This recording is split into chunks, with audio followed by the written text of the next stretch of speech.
안녕하세요. 요즘 AI 때문에 일하는 방식이 정말 뭐랄까, 완전히 바뀌고 있잖아요. 그럼 이런 시대에 리더한테 제일 중요한 게 뭘까요? 기술력? 아니에요. 놀랍게도 그게 아니라 바로 사람을 아는 힘, 바로 감성지능 EQ라고 합니다. 오늘 바로 이 얘기를 좀 해보려고 합니다. 자, 그럼 바로 본론으로 들어가 볼까요? 지금 이 질문을 스스로에게 한번 던져보시면 어떨까요? 내 리더십 스타일 혹시 구식이 된 건 아닐까? 만약에 우리가 지금까지 뭐 기술적인 역량 이런 것만 계속 강조해 왔다면요. 어쩌면 AI 시대에는 그 리더십이 더 이상 먹히지 않을 수도 있다는 그런 신호일지도 모릅니다. 우선 AI가 가져오는 변화가 어느 정도인지 그 규모부터 좀 알아야 해요. 이게 그냥 새로운 프로그램 하나 도입하는 그런 차원이 아니거든요. 이건 뭐랄까, 조직의 기반 자체를 통째로 뒤흔드는 정말 거대한 파도 같은 거라고 보시면 됩니다. 자, 이 숫자 한번 보세요. 93%. 이게 뭘 의미할까요? 거의 모든 회사, 그러니까 10곳 중에 무려 9곳 이상이 5년 안에 생성형 AI를 도입할 거라는 뜻입니다. 이제 이건 우리도 한번 써볼까? 하고 고민할 문제가 아니라는 거죠.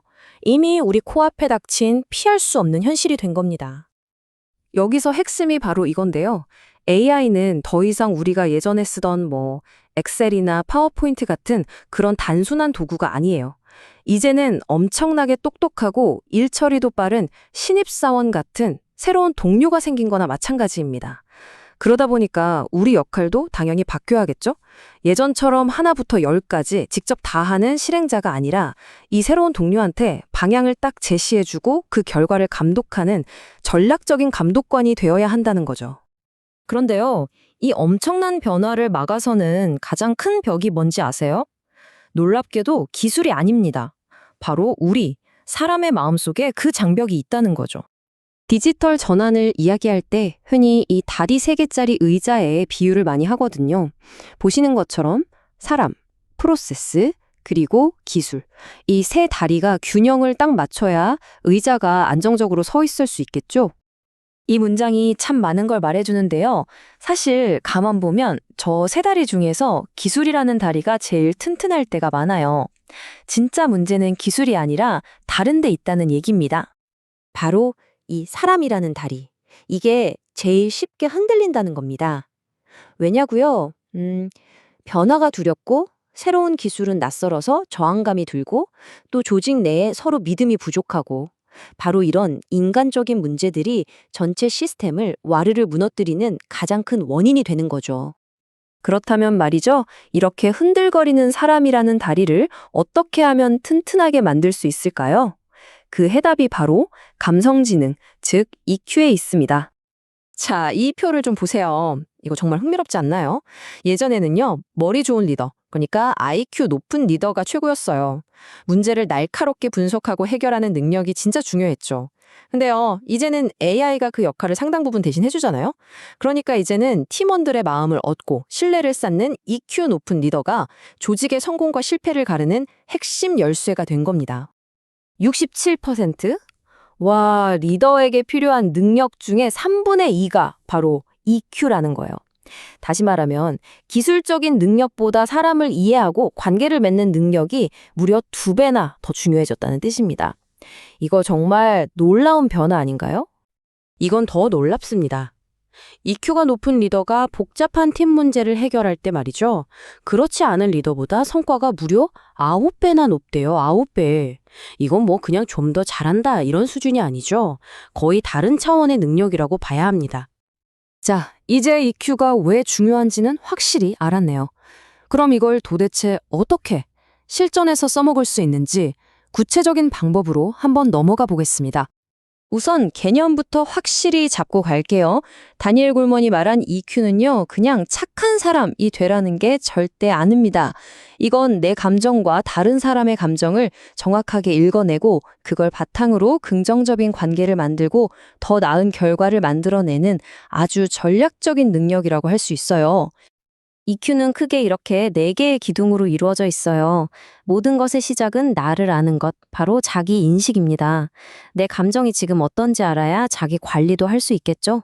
이렇게 나 자신을 잘 다스릴 수 있게 되면 그때 비로소 다른 사람을 이해하는 사회적 인식이 생겨요. 그리고 이걸 바탕으로 좋은 관계 관리까지 이어지는 거죠. 여기서 제일 중요한 건 뭔지 아세요? 이게 타고나는 게 아니라 훈련을 통해서 얼마든지 키울 수 있는 능력이라는 겁니다. 자, 그럼 AI 시대에 이 네 가지 기둥이 어떻게 쓰이는지 한번 볼까요? 리더는 EQ를 발휘해서 팀원들이 이런 말 해도 되나 하는 걱정 없이 자유롭게 아이디어를 내는 심리적 안정감을 만들어 줘야 하고요. 또 끊임없이 바뀌는 상황에 잘 적응할 수 있도록 도와주고 혹시 AI가 편향된 결과를 내놓지는 않는지 윤리적으로 감독하는 역할도 해야 합니다. 마지막으로 사람과 AI가 최고의 팀워크를 발휘할 수 있도록 협업 환경을 잘 설계해야 하는 거죠. EQ를 중심으로 한 리더십, 이게 그냥 좋은 말이 아니에요. 실제로 눈에 보이는 성과로 이어지고 있고요. 리더의 역할 자체를 완전히 새롭게 만들고 있습니다. 이 그래프를 보면 정말 모든 게 설명됩니다. AI를 성공적으로 도입한 조직의 무려 80%가 우리 조직은 EQ가 높다고 답했어요. 그런데 반대로 AI 도입에 어려움을 겪는 조직은 어땠을까요? 단 16%만이 그렇다고 답했습니다. 이보다 더 확실한 증거가 있을까요? 이제 EQ는 AI 시대의 핵심 경쟁력이라고 단언할 수 있습니다. 가장 강력한 실제 사례를 들자면 역시 마이크로소프트죠. 사티아 나델라 CEO가 공감이라는 가치를 조직 문화의 심장부에 심었잖아요. 그 결과가 어땠나요? 회사의 시장 가치가 3배나 뛰었습니다. EQ에 투자하는 게 결국 얼마나 엄청난 돈으로 돌아오는지 보여주는 완벽한 증거라고 할 수 있겠죠. 그래서 결론적으로 AI 시대의 리더는 더 이상 예전에 그냥 관리자가 아닙니다. 첫째는 사람과 기술이 최고의 시너지를 낼 수 있는 업무 환경을 만드는 시스템 설계자가 되어야 하고요. 그리고 둘째는 차가운 데이터와 팀원들의 따뜻한 감정 사이를 오가면서 소통을 이어주는 문화적 번역가의 역할을 해야 한다는 겁니다. 마지막으로 이 질문을 한번 드려보고 싶습니다. AI 시대에 당신의 가장 중요한 우선순위는 어디에 있나요? 기술이라는 시스템을 멋지게 구축하는 데 집중하시겠습니까?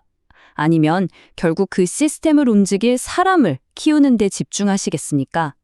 아마 진정한 성공은 후자에 달려 있을 겁니다.